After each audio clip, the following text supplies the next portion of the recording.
couldn't decide what I wanted, so I just got like 3 different things, and I'll have leftovers for tomorrow. But I got a margarita pizza, a kale salad, that looks so good. And then I was just watching an episode of Hot Ones and was craving wings. So I also got wings. Most of the time I really love living alone, but there are moments like this Saturday night where I like have no desire to go out, where I do feel a little bit lonely, and sometimes I'm like, oh, it would be nice to have somebody to chill with, you know, or even like a little companion. And it definitely makes me miss my family more, but I just try to take it like day by day, and I also remind myself of like the parts of being alone that I do like. So just gotta remind myself of everything I'm grateful for and stay positive. So yeah, I'm just gonna try to make a cozy night. I've been watching Ted Lasso and I really love it, so I'm probably gonna watch that.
A quick haul of what I picked up at half price. I found this prayer book in Spanish that has a prayer for each day of the week. I grew up going to mostly Spanish mass, so I just feel like this feels a little bit more like natural to me to pray and read about prayer in Spanish. So I love how it's distressed. Kind of made me sad because I feel like probably someone's abuelita passed away and donated this, but it's in good hands now. I'm glad that I can read it. I also found a vintage copy of Little Women by Louisa May Alcott. I love the color. It's got a little bit of like worn edges, which I'm trying to be really careful with, but it even has like a dedication inside. It says, "A very Merry Christmas to our daughter, Paola, from Mother and Daddy." And it says December 25th, 1949. And there's even a little vintage bookmark, like a very old Saks Fifth Avenue card. I love the illustrations. I love collecting vintage books, so this is super nice. I'm gonna try to be super careful with it. Then I picked up this nonfiction book called First They Killed My Father, A Daughter of Cambodia Remembers. Then very different in the fantasy section. This book cover just caught my eye, like the spine of it. And then I looked it up on Goodreads and it had pretty good reviews. One of my friends and coworkers who's a big fantasy reader gave it 5 stars, and I trust her reviews a lot. So I feel like this will be a quick little read that I can just read between bigger books. And what is it about? It says, young Tristan Thorne has lost his heart to the beautiful Victoria Forrester, and to win her love vows to bring her a star they see fall from the night sky. It is an oath that sends him over the town's ancient mole and into the into the mysterious land of fairy, a world that is dangerous and strange beyond imagining. Then I picked up The Alchemist by Paulo Coelho. I read this in high school. I feel like I didn't really appreciate it at the time, and probably a lot of it went over my head, so I kind of want to reread it, see if I enjoy it more. I'm sure I will. It's like one of the most popular books of all time. And yeah. I feel like this was kind of pricey, $8 for like a very worn book. But maybe that's just me being cheap. And then I couldn't help myself. I try to collect children's books every now and then, and I found these two original Dr. Seuss books. I got Green Eggs and Ham in great condition, just like a little bit of worn corners, but the actual like hardcover is pretty good. It's got like all the OG illustrations and like really thick paper that I love, and then the foot book by him, also hardcover. So yeah, hopefully my future kids will appreciate these one day, and it won't be so weird that I'm like a 27-year-old buying children's books, but I just love them. They're so nostalgic to me. I grew up reading like everything, and especially Dr. Seuss when I was little, so although cute children's books I love to buy, but I try to be picky so I don't like have like an overload of books that are just sitting there collecting dust, even though once in a while I do like to read children's books. But that was my haul.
me to put you onto the best at-home manicure for lazy girls. I love these press-ons by Kiss. The brand is Kiss Impress, and I always put these on with a separate nail glue. They come with like a sticky thing, but they'll pop off if you don't put this on. And I recommend doing this right before bed. It comes with this little alcohol pad and this little stick to push back your cuticles, and then a mini file that you can file down the nails with.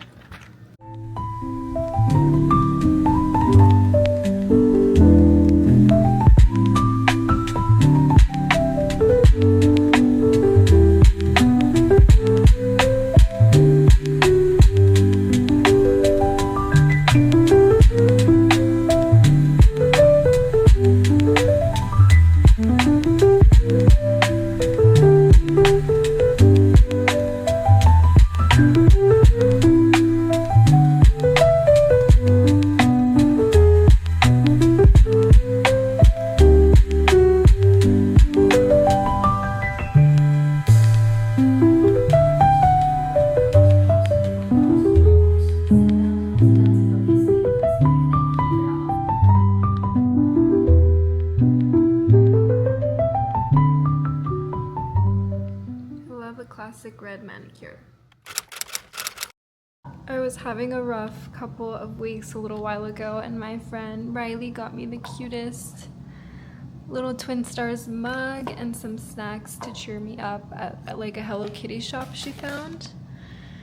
And there's these cute popsicles. I don't know what flavor this is. These little cookies. And this little stationery kit.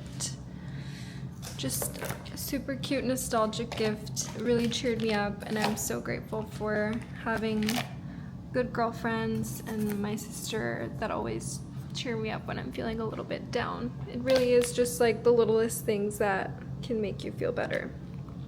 So thank you, Riley, if you're watching.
is meant to be.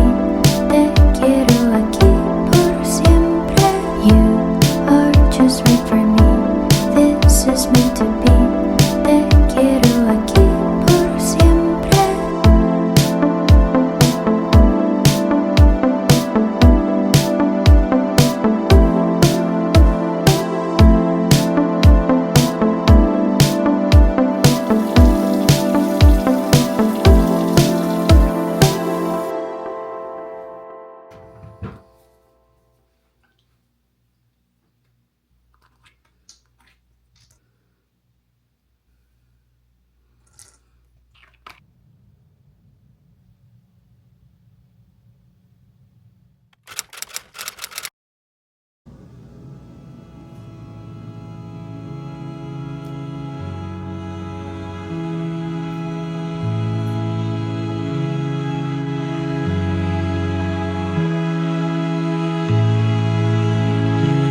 Did you guys want to take? Perfect. Right